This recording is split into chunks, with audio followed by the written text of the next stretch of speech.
Shop the Plato's Closet Black Friday event in North Charleston and West Ashley and let the deals begin. You know Plato's Closet always has a huge selection of trendy recycled styles at amazing prices, but Black Friday deals are different. They're better. We've been holding back some of our best inventory, and you won't want to miss our Black Friday event. Save on gently used styles from Patagonia, Lululemon, Lilly Pulitzer, and hundreds of popular brands. Plato's Closet is ready to let the Black Friday deals begin. Plato's Closet, located in West Ashley on Sam Rittenberg Boulevard and North Charleston on Rivers Avenue.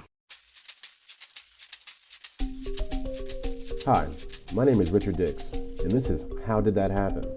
A podcast where I look at everyday things or events and try to figure out how they came to be. Every week I will research one topic, and by the end of the episode, I hope to truly have the answer to the question, how did that happen? Hello, and welcome to another episode of How Did That Happen? This week we are discussing toilet paper. Was it always paper, or was there some scraping going on too? Come along for the ride this week as I ask, toilet paper. How did that happen? All right. Back for another episode of HDTH. How did that happen? This is our 32nd episode, number 32. We're doing toilet paper. Going to find out a lot of interesting things about toilet paper. But before that, I would like to say that we have finally reached over 1,000 downloads for the podcast. So that's a pretty cool small milestone, but still important enough for me. I was something that for months we've been working to get to that point. You watch and see it grow, and I'm hoping for continual growth. And so I want to say I appreciate you guys. I know I say it all the time, but I definitely appreciate the people who keep coming back from week to week, and all the new people who come and want to find out how things happened.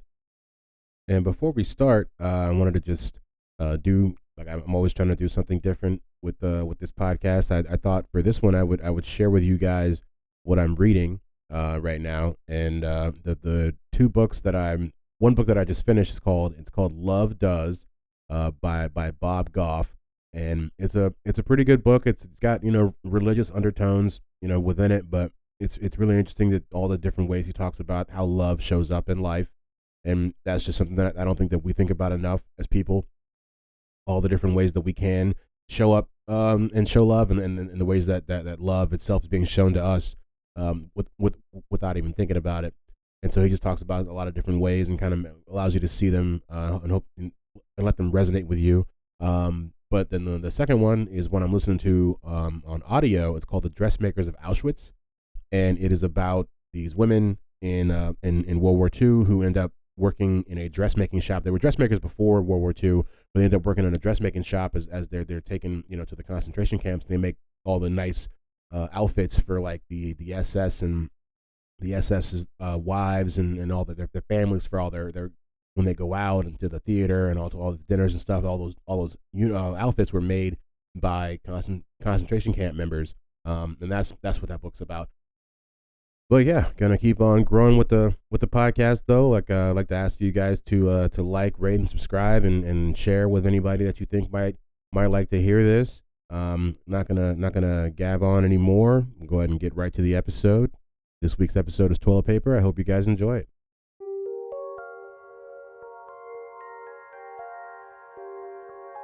Toilet paper, as we know it, has only been around for a couple hundred years. The things that were used for wiping in the ancient times were things that were commonly available and also biodegradable. Things like leaves, moss, straw, snow, coconut fibers. Prehistoric humans did not have designated bathroom areas, kind of like we do now. And some considered that specific time to be more of a communal time to be shared with others. And that's an interesting idea because nobody, nowadays feels that way. I will say that maybe the military and the sports arenas or areas have similar ideas because in my time playing sports, I've had more than one communal bathroom break. Actually, when I was in high school, the locker rooms in our men's locker room didn't have doors. They just didn't have doors on the stalls, so you would just, everyone knew who was in there and what you were doing. And that's why I would say, it's a little bit different in those specific areas, but overall, people are usually not down to have communal bathroom time. Early tribes from the Middle East would use their hands, and they had a process that involved a wiping hand and a cleaning hand. And that sounds exactly like what you think it would be. But and you said you had to go in knowing that your left hand had a job and your right hand also had a job, and we're all human, right? And so mistakes happen, and so there was definitely a guy who mixed those hands up. If you say that process existed, then you know that there was somebody who messed it up. In ancient Greece, they used small pebbles or even pieces of pottery, and it was more of a scraping than a wiping. Just ouch. Those pieces of pottery may have even had the names of their enemies written on them, which just adds just another piece of flair to the whole activity. And this process comes from what they call ostrusa.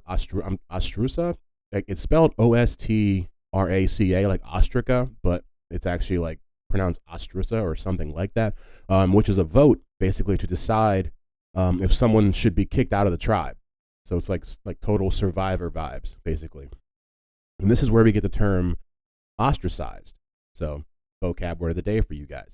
They would write a person's name on this pottery as like their vote, I assume, and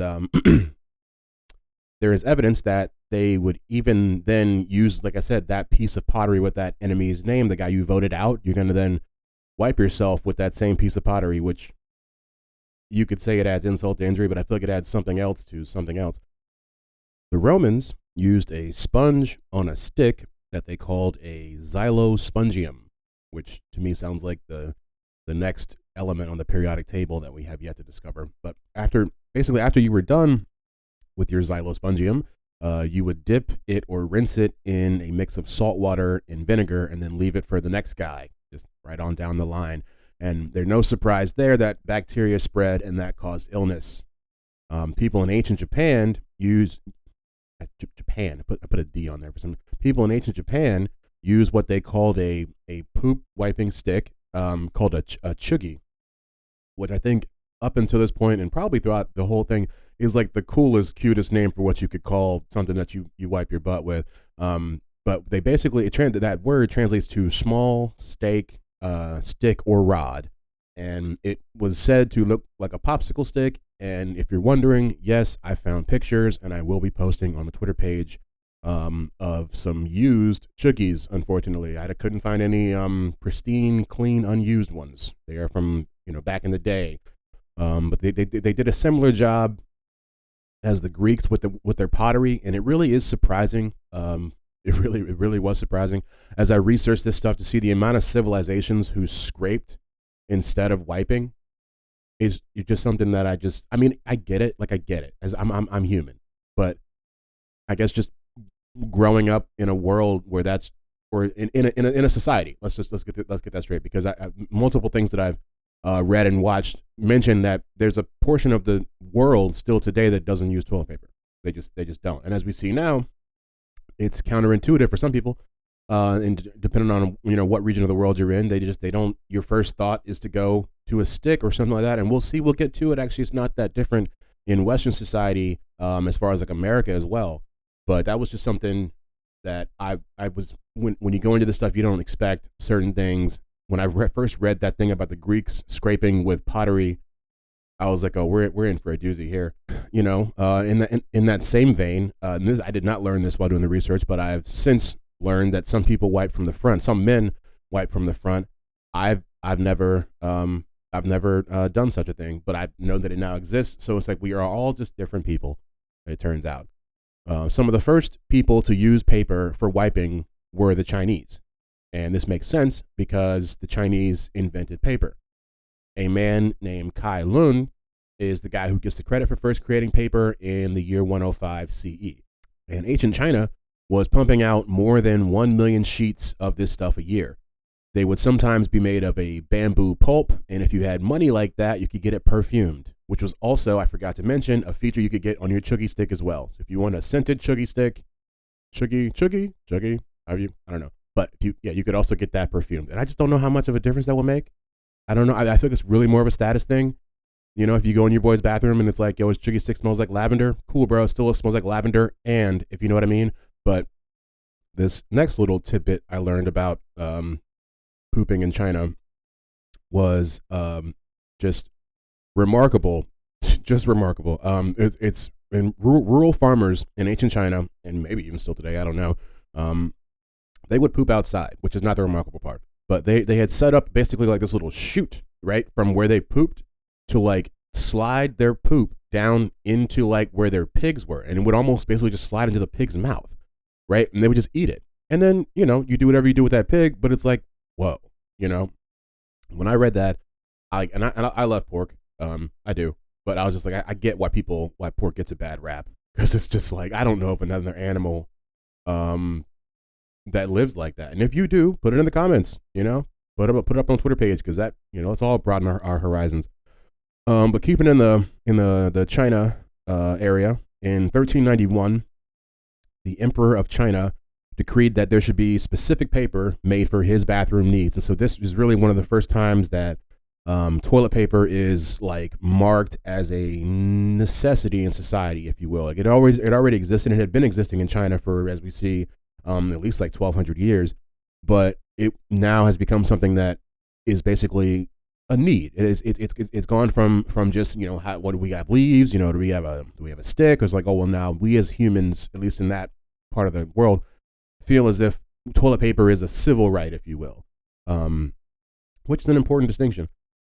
Europeans were not big on paper during this time because a lot of their books and printing was done on parchment, so there wasn't the same kind of like I guess abundance, if you will, of just like regular paper around. It wasn't until the printing press was created that there was actually that there was an actual need for paper in the West. What there was, though, and for almost 500 years, there was this position in the English monarchy called the groom of the stool, or groom of the stole sometimes. And if where there was a queen on the seat of the throne, it would be called the first lady of the bedchamber. And this the first man to hold this position was a man named William Grimsby in 1455. And this sounds exactly like what you think it is. This person made sure that the king or queen had linens to wipe with, and in some cases would have handled the business end of things, if you get my drift. And they even had paintings of these guys commissioned. Like that was the oddest thing about this to me. It's like, yeah, I get you have a position, because there's been a lot of odd positions in royalty throughout history. I get that you have a guy that may or may not wipe your butt, but then you get a painting of this guy too. That to me just feels like it crosses a line. I don't know, but there's a lot of those paintings, and they even, like I said, they have the name. I'm bridging the name of the first guy who was tasked with the unthinkable, if you will. And yeah, just wasn't expecting it. But it was a highly sought after position, because this person was also privy to the private thoughts of the royalty in the most private of times. Wikipedia defines their job as assisting the king with excretion, which just, it sounds ridiculous to say. I'm gonna say it one more time. Assisting the king with excretion. It just like, oof. And if you say it in a British accent, which I'm not even gonna try, or will I?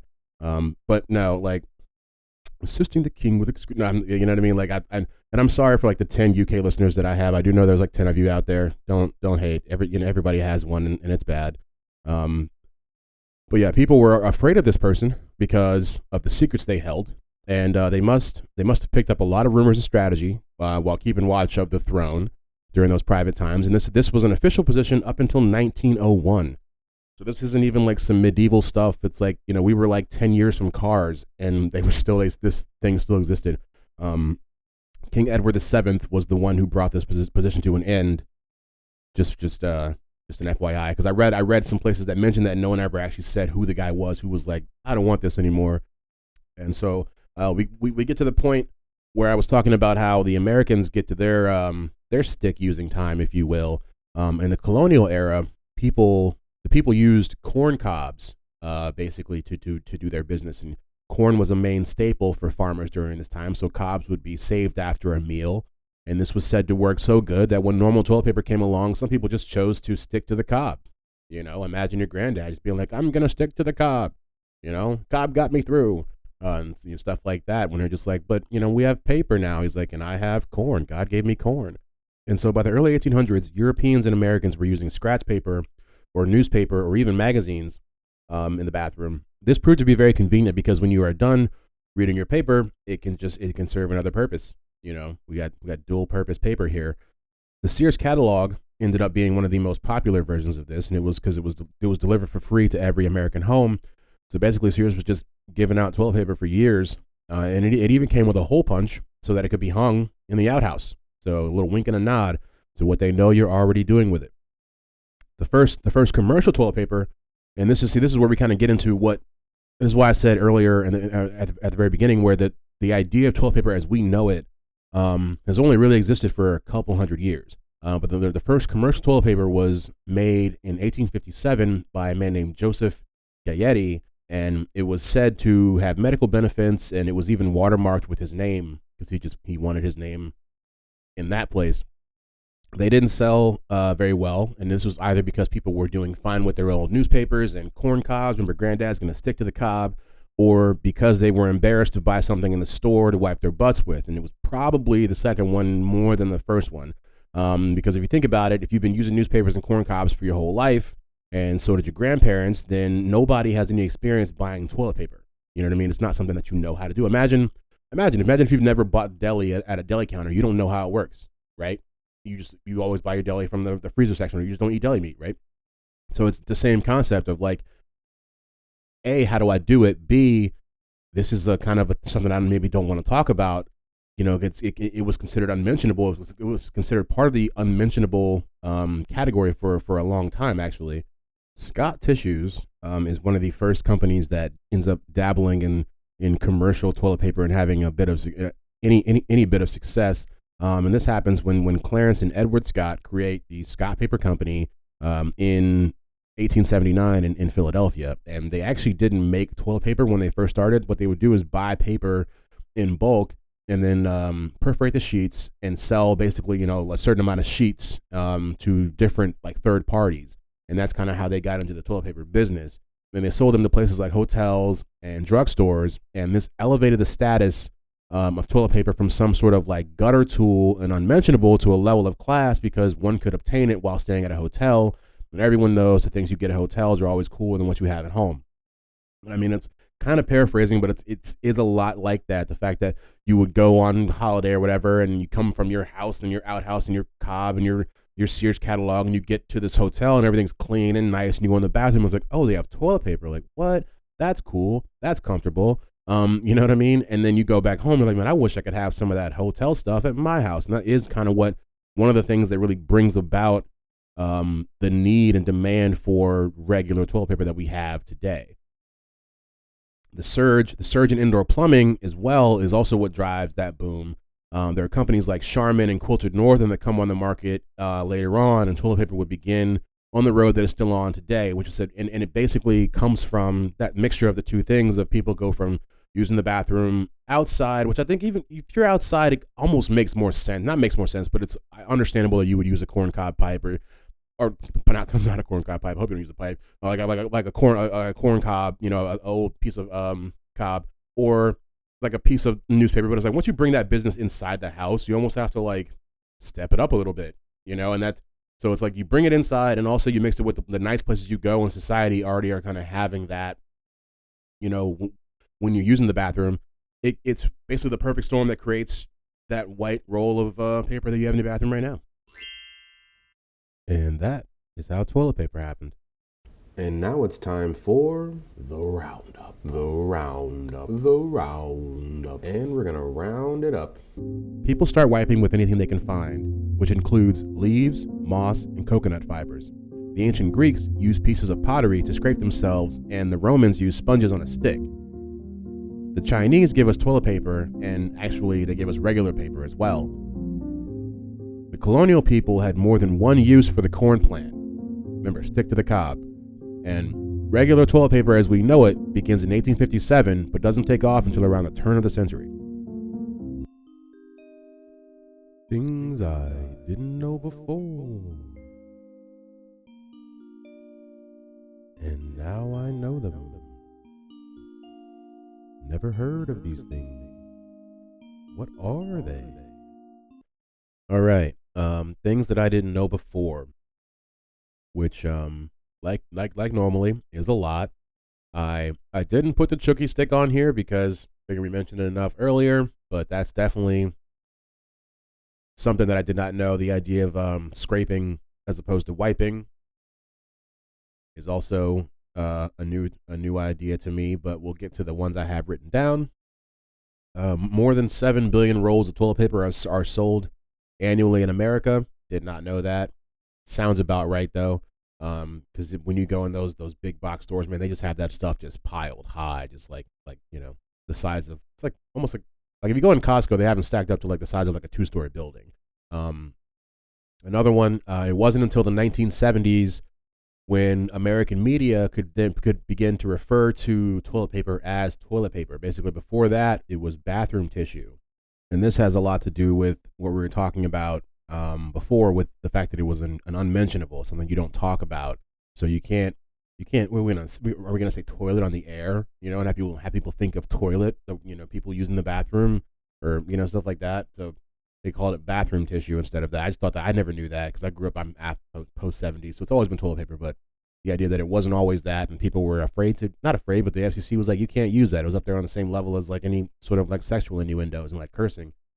And last, but certainly not least, the average American uses 57 squares of toilet paper a day. Now that sounds like a lot. And so your homework for this week is to count your squares, people. When you're at work in the bathroom, when you're at home in the bathroom, when you're in that dank porta potty that's got that blue goo in there, count your squares. And report back and let me know how many you're using. I already know I'm using more than 57. When they said that, I was like, oh, I'm definitely part of like the higher part of that spectrum. I'm a folder. I fold. I guess you can put that in the comments too, how you handle that business. But yeah, that is it for things I didn't know before. All right. That's been another episode of How Did That Happen? I always appreciate you guys stopping by and pressing play. Definitely have another episode lined up for you next week. Like, rate, and subscribe where you can. I appreciate you. See you next week.